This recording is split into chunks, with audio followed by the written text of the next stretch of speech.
Assalamualaikum warahmatullahi wabarakatuh. Innal hamdalillah nahmaduhu wa nasta'inuhu wa nastaghfiruh wa na'udzu billahi min shururi anfusina wa min sayyiati a'malina. May yahdihillahu fala mudilla lahu wa may yudlil fala hadiyalah. Asyhadu an la ilaha illallah wahdahu la syarika lah wa asyhadu anna Muhammadan 'abduhu wa rasuluh. يا أيها الذين آمنوا اتقوا الله حق تقاته ولا تموتن إلا وأنتم مسلمون يا أيها الذين آمنوا اتقوا الله وقولوا قولا سديدا يصلح لكم أعمالكم ويغفر لكم ذنوبكم ومن يطع الله ورسوله فقد فاز فوزا عظيما. Muslimin muslimat yang dirahmati Allah, marilah kita lihat beberapa ayat daripada suratul An'am pada malam ini, bermula daripada ayat yang ke-52 di mana Allah Azza wa Jalla berfirman, a'udzubillahi minasyaitonir rajim, wala tatrudil ladzina yad'una rabbahum bil ghadati wal 'ashyi yuriduna wajha ma 'alaika min hisabihim min syai'in wa ma min hisabika 'alaihim min syai'in fatatrudahum fatakuna minaz zalimin. Dan janganlah kamu mengusir orang-orang yang menyeru Tuhannya di pagi hari dan di petang hari, sedang mereka menghendaki keredaannya. Kamu tidak memikul tanggungjawab sedikit pun terhadap perbuatan mereka, dan mereka tidak memikul tanggungjawab sedikit pun terhadap perbuatanmu yang menyebabkan kamu mengusir mereka sehingga kamu termasuk orang-orang yang zalim. Tuan-tuan muslimin, muslimat yang dirahmati Allah, ayat yang ke-52 ini adalah rentetan daripada ayat 48 sebelum ini, di mana Allah Azza wa Jalla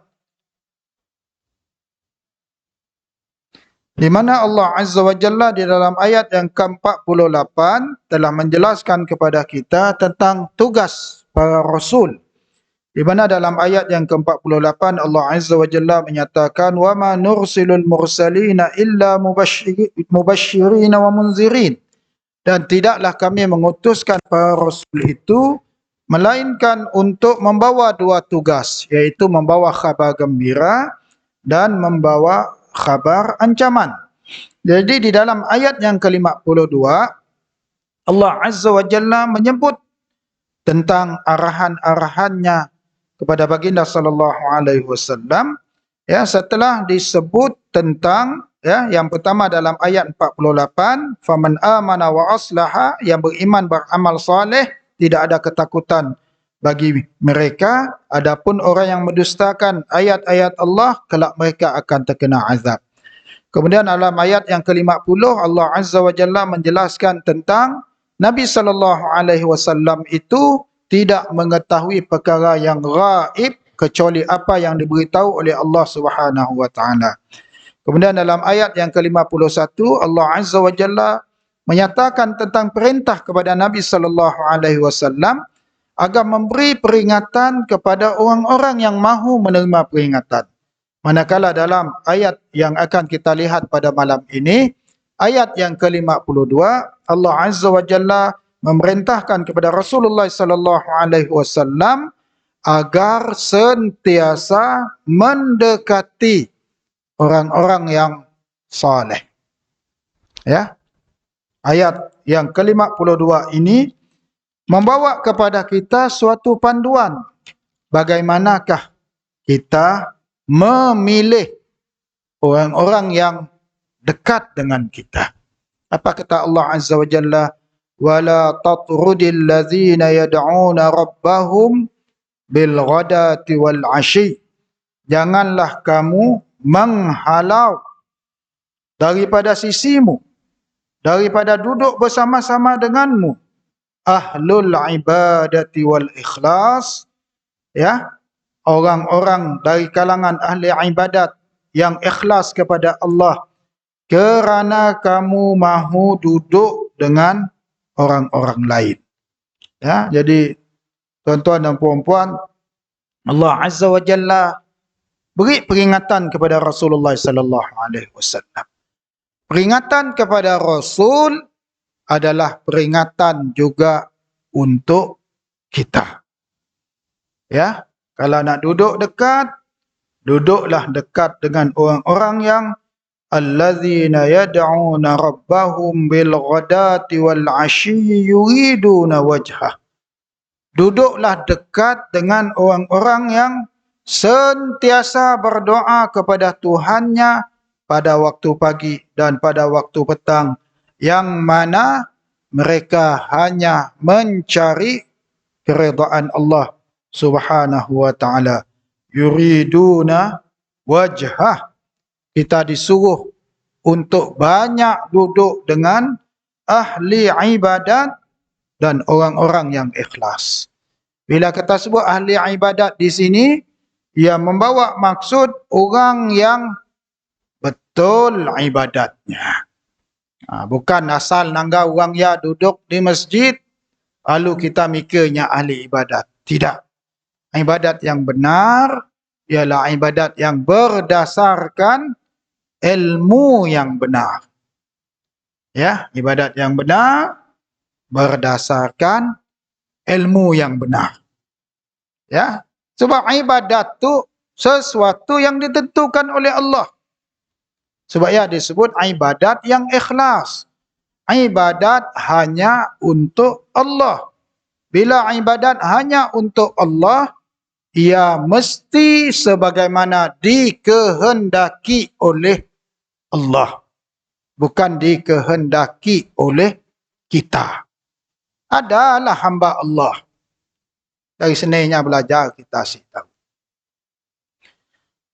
Entamnya sedih Queen Elizabeth mati tak. Lalunya mula umrah untuk Queen Elizabeth. Ada gambar dalam Facebook. Siap tulis lagi tepi Masjidil Haramnya mula umrah pakai Queen Elizabeth. Lalu kena tangkap polis. Ya, ibadat mesti sebagaimana dikehendaki oleh Allah dan Rasul. Bukan dikehendaki oleh hawa nafsu kita. Ya, jangan kita fikir orang tu ahli ibadat karenanya bertapa dalam gua. Ada fadilat iktikaf dalam gua. Tak ada kan? Ya, ibadat yang benar ialah yang ditentukan oleh Allah dan Rasulullah sallallahu alaihi wasallam, bukan ibadat yang direka cipta oleh manusia.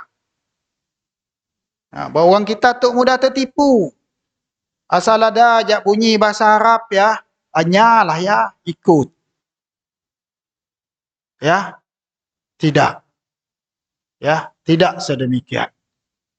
Ya. Baik. Kita disuruh untuk sentiasa duduk bersama-sama dengan ahli ibadat dan ahli yang ikhlas, yang sentiasa berdoa kepada Tuhannya. Ya. Apakah doa kepada Tuhannya? Doaul ibadah. Apakah doaul ibadah? Zikir, salat, dan apa sahaja ibadah. Ya. Zikir itu doa. Salat itu doa. Ada orang sih puas hati habis semayang nak doa lagi. Dalam semayang tak apa polahnya. Mungkin kita faham solat ya adalah doa, maka senang untuk kita khusyuk di dalam solat kita. Ya. Dan tempat yang terbaik untuk kita berdoa ialah di dalam solat kita. Dalam sujud kita. Setelah tahiyat akhir kita. Di sia tempat mustajabnya doa. Siapa beritahu? Rasulullah sallallahu alaihi wasallam. Ya, bukan doa setelah habis solat. Boleh juga berdoa lah, tapi Nabi si madah di sia tempat mustajab doa. Tempat mustajab doa ialah dalam sujud. Aqrabu ma yakunul abdi ila rabbih wa huwa sajid. Paling dekat hamba itu kepada Tuhannya ialah sewaktu dia bersujud. Maka perbanyakkanlah doa di dalamnya. Panjangkan sujud. Banyakkan doa. Ya. Tempat sini lagi kita disuruh berdoa oleh Rasulullah SAW setelah habis tahiyat akhir sebelum salam. Bacalah doa sebanyak-banyaknya. Dan disitulah tempat mustajabnya doa. Masalah kita kerana kita ikut kebiasaan. Kita ikut apa yang orang cerita, bukan apa yang disebut oleh Nabi SAW. Ada masalah. Gini nak cari penyelesaian, istighfar. Istighfar. Ya, istighfar sebanyak-banyaknya. Tapi ada orang mempetikai, ginilah istighfar. Maka aku tu ada masalah. Kena aku minta ampun dengan Tuhan? Istighfar itu doa. Zikrullah itu doa. Solat itu doa. Puasa itu pun doa. Ya, karena itu disebut doaul ibadah. Yang kedua, doaul masalah. Doa permohonan. Ya. Bilakah kita memohonnya? Di awal pagi, di hujung petang, di lewat malam. Ambil peluang. Ambil kesempatan. Jangan nunggu dah hadat. Udah nak mati baru gagu berdoa. Siapa tahu bilanya mati? Ya, saya dah siapa tahu bila mati.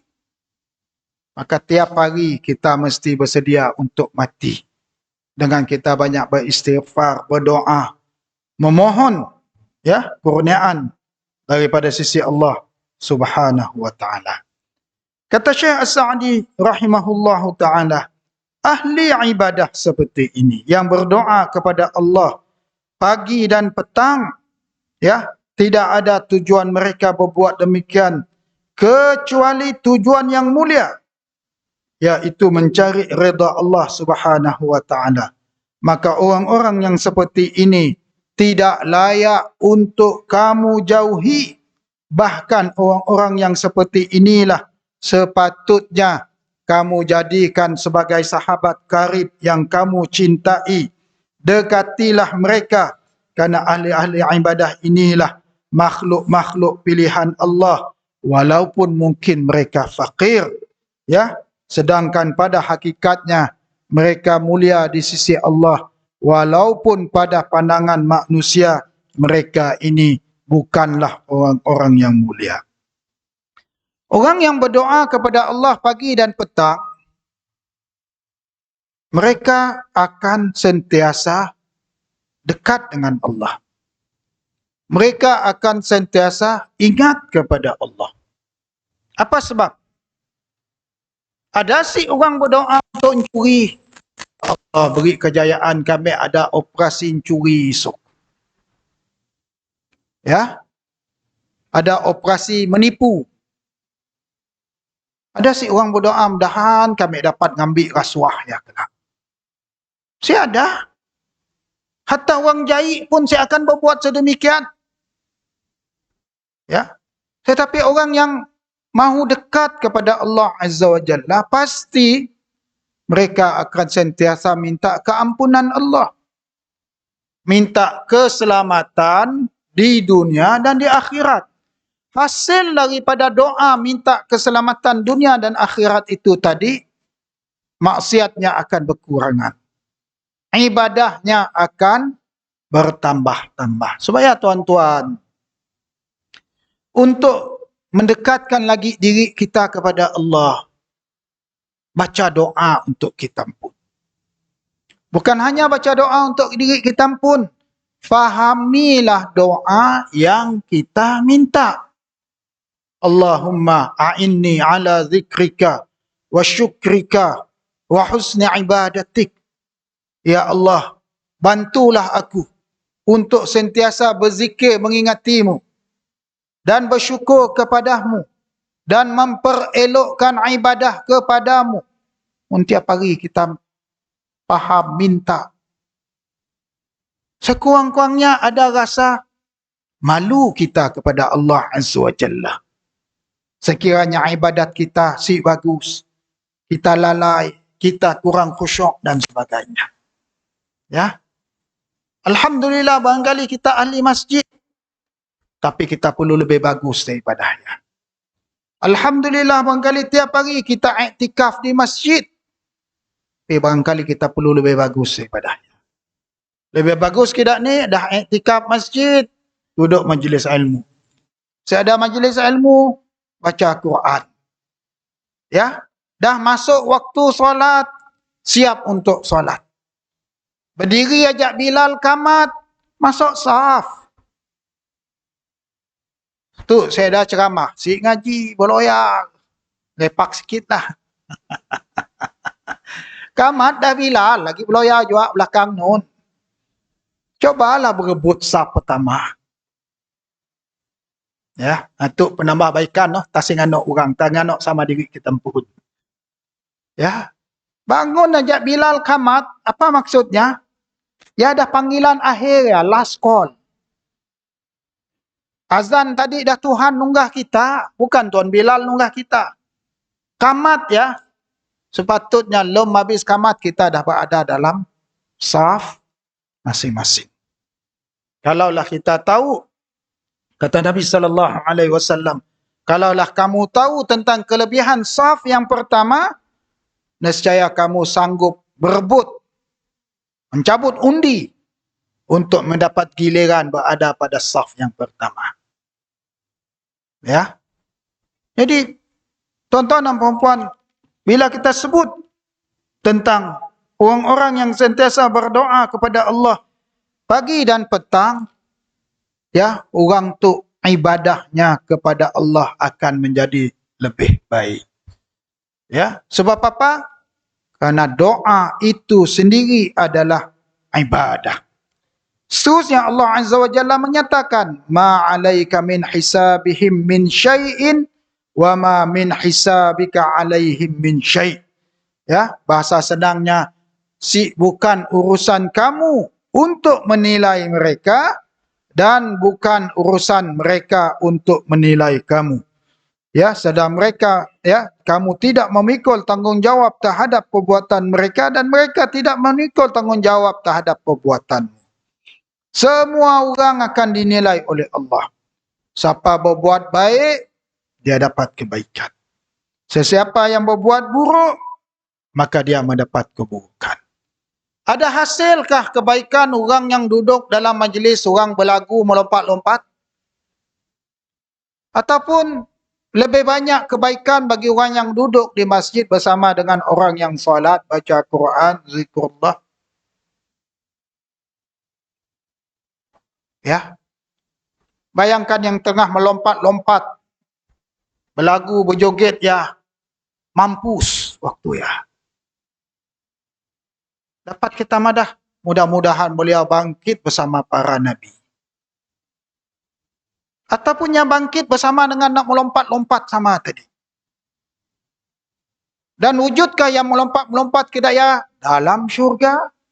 Cari ayat Quran, hadis Nabi, sifat ahli syurga, melompat-lompat sambil berlagu. Ada sih. Kita sing hukum orang. Kita mengingatkan manusia bahawa maut itu datang pada bila-bila masa. Karena itu Allah Ta'ala sebut, ma'alaika min hisabihim min syai'. Bukan tanggungjawab kamu terhadap amalan mereka dan bukan tanggungjawab mereka terhadap amalan kamu. Ya.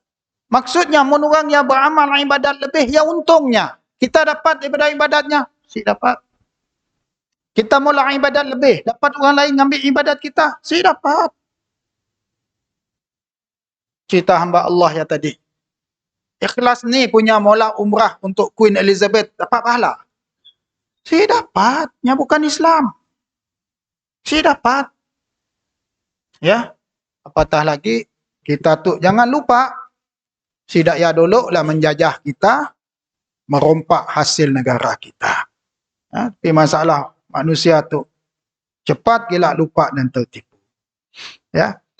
Bahkan di dalam hadis, di dalam ayat yang ke-52 ini Allah Taala menyatakan fatatrudahum fatakuna minaz zalimin. Janganlah kamu menghalau orang-orang yang soleh ini, kelak kamu termasuk orang-orang yang zalim. Rasulullah sallallahu alaihi wasallam, kata Syekh As-Sa'di, apabila menerima ayat ini, baginda sallallahu alaihi wasallam mematuhi titah perintah Allah di sini. Adalah baginda sallallahu alaihi wasallam apabila duduk bersama dengan orang-orang mukmin yang fakir, baginda sabar dirinya bersama mereka. Ya, bergaul baik dengan mereka, berbuat baik dengan mereka, mendekati mereka. Bahkan baginda sallallahu alaihi wasallam banyak duduk bersama-sama dengan para sahabat yang miskin yang beriman kepada Allah Subhanahu wa taala. Sebab nuzul, punca diturunkan ayat ini ialah sebahagian daripada orang-orang Quraisy yang kaya raya berkata kepada Nabi sallallahu alaihi wasallam, sekiranya kamu mahu kami beriman dan menjadi pengikutmu, maka halaulah kamu si fulan dari kalangan orang-orang yang miskin itu. Kami malu untuk duduk bersama dengan mereka. Kami malu dilihat oleh orang Arab lain duduk bersama-sama dengan orang yang fakir miskin. Ya, maka kerana baginda sallallahu alaihi wasallam ingin yang kaya dan bangsawan ini memeluk Islam dan menjadi pengikutnya, lalu terlintas di dalam hati baginda untuk mendekati mereka. Lalu baginda sallallahu alaihi wasallam ditegur oleh Allah Azza wa Jalla di dalam ayat ini. Subhanallah. Kecenderungan untuk dekat dengan orang kaya dan bangsawan tu semua orang, termasuk Nabi sallallahu alaihi wasallam. Sebab semua orang mau menumpang pengaruh bangsawan, pengaruh orang kaya. Semua orang mau sedemikian. Tetapi bukan semua keadaan ia akan menguntungkan. Ya, dakwah ini milik Allah. Hidayah milik Allah. Ya, mun orang kaya dia dapat hidayah, alhamdulillah. Mun orang miskin dia dapat hidayah pun alhamdulillah. Masing-masing akan membawa amalan masing-masing. Karena itu di dalam ayat yang ke-53 Allah Azza wa Jalla menjelaskan kepada kita tentang hakikat kehidupan. Apakah itu hakikat kehidupan? Wa kadzalika fatanna ba'dahum bi ba'dil liyaqulu ahaula'i manallahu 'alaihim min bainina alaysa Allahu bi'a'lama bisyakirin. Demikianlah telah kami uji sebahagian orang-orang yang kaya dengan sebahagian orang-orang yang miskin. Supaya orang yang kaya itu berkata, orang-orang semacam inikah di antara kita yang diberi anugerah oleh Allah kepada mereka? Allah berfirman, tidakkah Allah lebih mengetahui tentang orang-orang yang bersyukur kepadanya? Subhanallah, tuan-tuan dan puan-puan, ya, ketahuilah, hidup ini keseluruhannya adalah ujian Allah Subhanahu wa taala. Kaya, ujian. Miskin, ujian. Beriman, ujian. Kufur pun ujian. Apa sebab? Dunia ini tempat ujian. Dunia ini tempat persinggahan.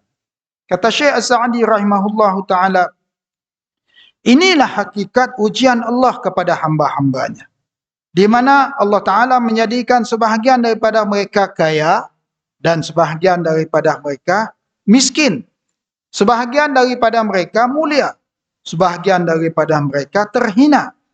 Apabila Allah Ta'ala mengurniakan iman kepada orang yang fakir ataupun yang terhina, maka ia adalah ujian kepada orang yang kaya dan orang yang mulia. Kerana sekiranya yang kaya itu mencari kebenaran dan mahu mengikuti kebenaran, nescaya dia akan beriman dan memeluk Islam. Tidak terhalang daripadanya untuk memeluk Islam dengan melihat kekayaan ataupun kemuliaan. Sekiranya dia benar-benar jujur mencari kebenaran, maka halangan kekayaan dan kemiskinan itu bukan masalah. Supaya tuan-tuan duduk depan dalam majlis yang dikira di sisi Allah ialah majlis ibadat solat. Saf yang pertama. Duduk belakang dalam majlis bukan bererti terhina. Tapi sebagian manusia kena mahukan kedudukan dalam majlis, mun duduk belakang. Si mau duduk, tempat orang miskin. Kami orang berkedudukan mesti duduk meja VIP depan sekali. Saya ada, si mau datang. Ukuran dunia. Ukuran di sisi Allah, duduk depan yang dinilai ialah saf yang pertama di dalam salat. Saf yang pertama di dalam salat. Supaya kita patut cemburu dengan orang-orang yang sentiasa mulazamah berjamaah di masjid. Bukan hanya berjamaah, duduk saf yang pertama. Kerana mereka ini mencari kemuliaan. Kita yang kadang-kadang terlepas daripada berjamaah, kita patut tahu kita sedang diuji oleh Allah Subhanahu. Dan ujian yang amat berat. Dan kita perlu tahu ramai orang cemburu. Cemburu tidak dapat hadir ke masjid. Apa tidak simak datang ke masjid? Pilihan mereka sendiri. Ada orang melarang tidak pergi masjid? Saya ada. Ada orang kas napang atas palanya. Kita pergi masjid, kita kena tembak. Si ada. Pilihan masing-masing. Tapi coba pun tiba-tiba ada orang madah, tidak dibenarkan azan di masjid. Satu taman bisin. Tapi bila azan, si datang juga nak bisin nanti. Ujian. Bagaimanakah kita lulus ujian ini? Azan datang masjid. Berat, berat. Ganjarannya luar biasa di sisi Allah Subhanahu wa taala. Sebab itu tuan-tuan dan puan-puan, orang-orang yang berkedudukan ini tadi, kerana mereka memberi syarat kepada baginda sallallahu alaihi wasallam kalau mahu mereka memeluk Islam, agar Nabi sallallahu alaihi wasallam meninggalkan orang-orang yang miskin ini, apa kata mereka? Ahaula imannallahu alaihim min bainina? Apakah orang-orang miskin ini yang Allah Ta'ala beri kurniaan dari kalangan kita? Ada orang kelakar tidak Nok miskin tek madah kena Tuhan beri sidak kaya. Nok kaya tek madah mun yang miskin beribadat dan beriman, apa hal Tuhan beri petunjuk dengan nok miskin tu? Hidup tu dengki si pandai habis. Supaya jangan dengki dengan siapa-siapa pun. Mungkin kita nak senang. Kena orang yang pandai. Dengki kita. Ada hari kelak orang bodoh pun kita dengki. Kenanya bodoh gila. So apa yang kita mau sebenarnya? Supaya di hujung ayat yang ke-53 ini, Allah Ta'ala jawab dengan satu jawapan yang tuntas. Alaisallahu bi'a'lama bisyakirin. Si tahukah kita orang bahawa Allah sahaja yang maha mengetahui siapakah hamba-hambanya yang bersyukur. Jangan kita petikai ibadat orang lain. Yang kita perlu petikaikan ialah apa sebab kita kurang beribadat. Ya. Orang-orang yang memilih untuk memastikan kaya dan berkedudukan, maka mereka juga dekat di sisi Allah. Akhirnya karena kedengkian tadi, mereka terhalang daripada mengikuti kebenaran. Ya, karena itu Allah Azza wa Jalla menyatakan bahawa alaisallahu bi'a'lama bisyakirin. Bukankah Allah yang maha mengetahui orang-orang yang bersyukur? Kenapakah ahli ibadat ini dipanggil sebagai orang yang bersyukur? Kata Syekh As-Sa'di rahimahullahu ta'ala, orang-orang yang bersyukur ialah umat Allah, mengakui kurniaan Allah, maka mereka melaksanakan apa yang dikehendaki oleh Allah, itu amal saleh. Lalu mereka pun mendapat kurniaan, hidayah dan petunjuk oleh Allah Subhanahu wa ta'ala.